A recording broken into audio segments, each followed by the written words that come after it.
So obviously in the training that I like to program, there's a ton of rotation. We're rotating fast, we're rotating at maximal efforts.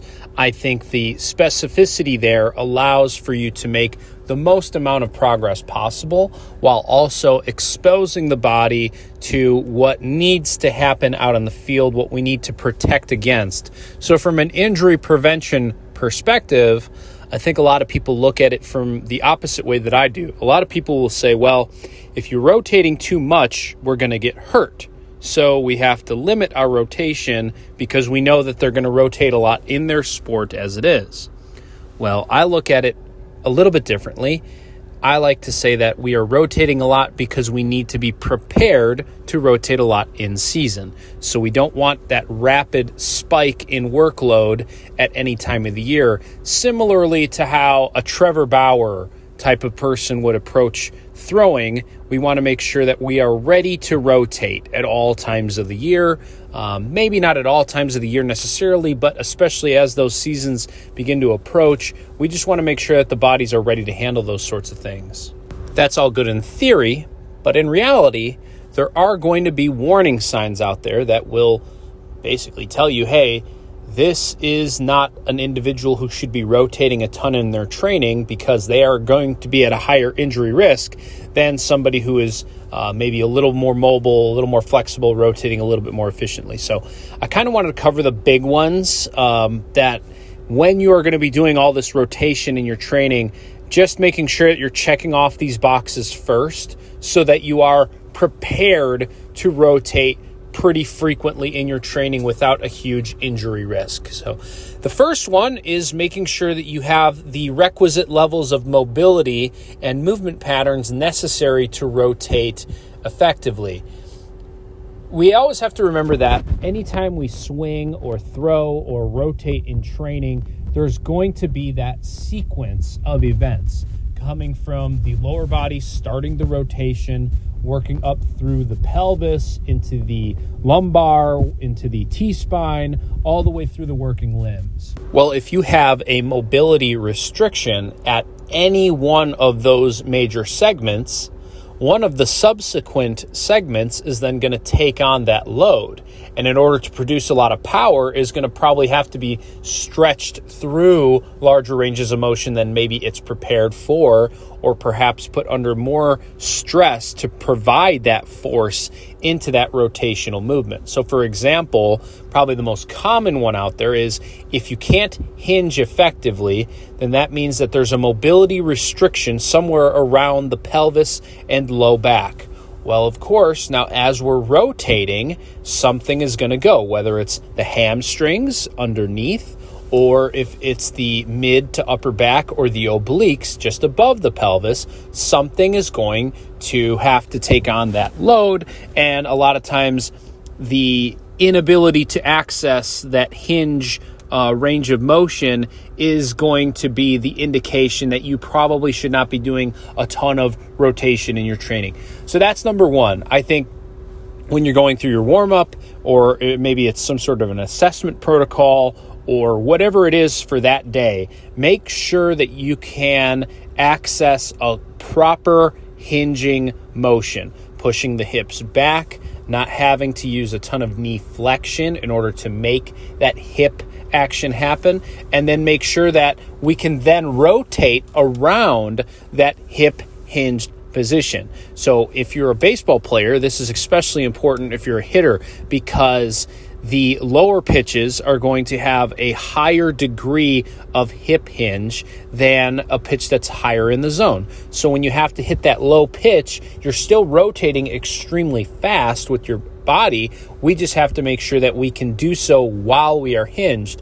A lot of times this is where you'll see those hamstring issues pop up for hitters, where maybe they have to hit a low curveball in the strike zone and they're a little bit early on it, and now they have to access a little bit more hip hinge than what they maybe are used to, or what they've been training, or what they're ready to handle in that very moment. And that's where the hamstring issues can come about with hitters. Sometimes it'll even show up as a lead arm strain issue. A lot of it always stems from the inability to access that hip range of motion. Hip internal Rotation range of motion is another one that the Journal of Orthopedic Sciences has shown is highly linked to low back pain in golfers. And this is another one that makes a lot of sense. As we're beginning to really drive at the most intense points of that rotational movement, we have to be able to access that hip internal range of motion to effectively decelerate the pelvis and set the pelvis up in a position so that as we're decelerating it, the upper parts of the back are able to still flow through with their maximal acceleration windows.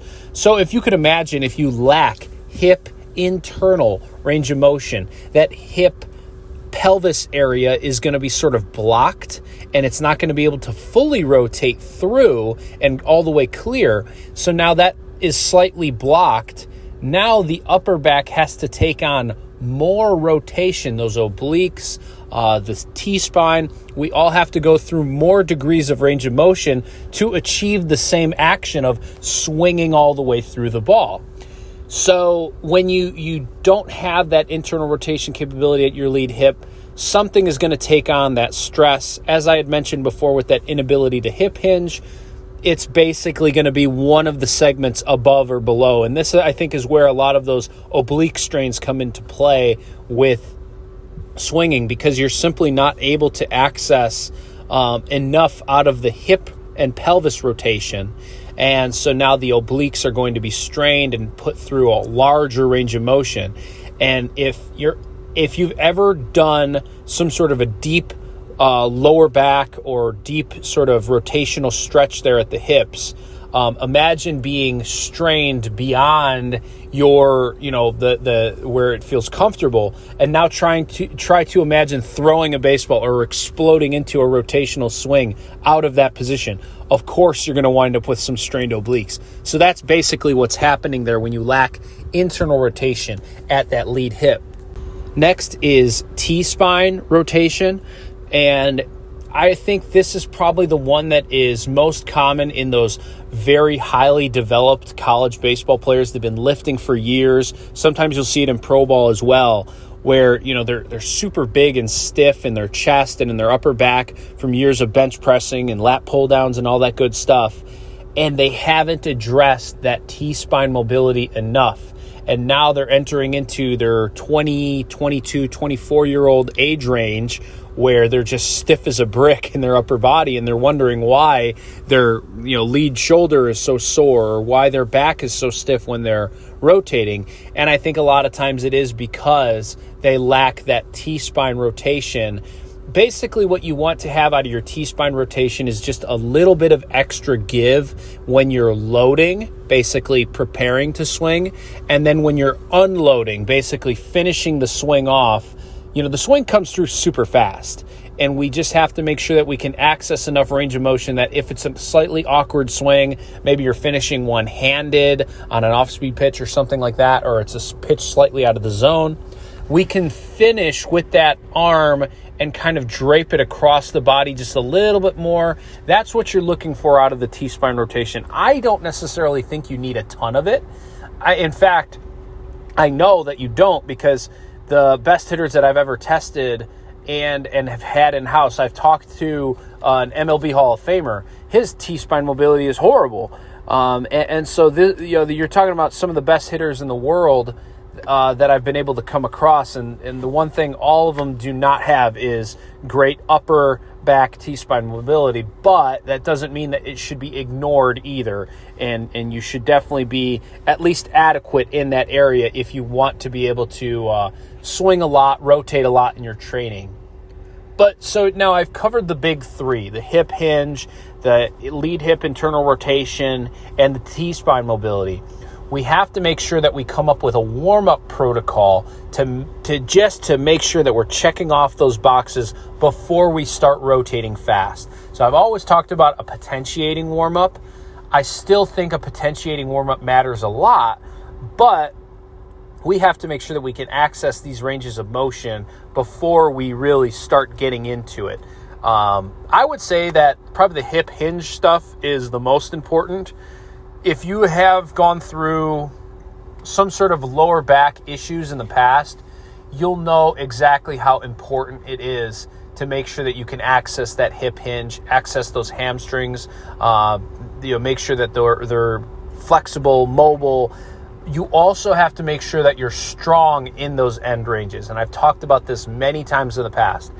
End range isometrics are probably the easiest way, the lowest barrier of entry to begin addressing this range of motion issue, because now you're not just getting into a deep range of motion, but you're accessing high threshold motor unit recruitment, and we're getting more blood flow into those areas, into those joints, before we start to do all of our rotational stuff. So potentiating warm-ups matter a lot, but you can do it in a way that is also accessing more range of motion, more mobility prior to really moving fast in your rotational exercises. So if you have a mobility restriction, that's going to keep you from accessing certain ranges of motion throughout the kinetic sequence, and that's going to be the root cause of why you will feel soreness, pain, and maybe even have a higher risk of injury when you're doing these rotational exercises. Well, I think there's also a neurological and coordination type component to it as well, and how you are performing the exercises matters just as much. So if you are somebody who's going through these rotational exercises and kind of getting yourself stuck at certain spots, and maybe you're dragging your back foot, or maybe you're not accessing any sort of hip hinge while you're doing the rotation, even though you have the mobility to do so, that's also going to be an issue. So one common one that I'll commonly see is when guys are rotating and they won't flip that back foot over. It's kind of similar to what I was talking about with the T-spine earlier, where you're finishing the swing off, you're unloading the swing basically, and you're still moving the joints quickly and trying to decelerate, but you're unable to do so effectively, so you're kind of stopping on the brakes with your back foot dragging into the ground, and so now you're providing a lot of pressure into the inside of that back foot, and these are all areas that are probably really inefficient and not allowing for the body to work in a way that accesses ranges of motion throughout every single link of the chain very well. And so now you're going to start to get stuck. You're going to start to feel like you are more restricted, and you're working through tougher ranges of motion than what really need to happen. So I always try to tell guys, whenever you're throwing the lead arm medicine ball throws, allow yourself to finish the throw effectively. Try to be explosive. Try to be explosive at the start of the movement, but we don't have to, sort of throw on the brakes and stop that body's natural rotation through. Flip through it. Basically, be like your Ken Griffey Jr. when you're following through with those types of movements. Be fluid, be athletic with it. You don't have to be rigid like a robot. I would also say that the inability to access a sort of hip hinge while you're rotating, sort of being like a stilt with your back leg and just kind of diving forward or diving across the body with that front leg, that's also going to be a technique issue that's going to be causing some problems there. Lastly, whenever we're doing some sort of a cable chop or a rapid straight arm trunk rotation across the body, we just want to make sure that our lower body is in an effective, strong base position. I like to tell guys, imagine like you're about to make a tackle in football.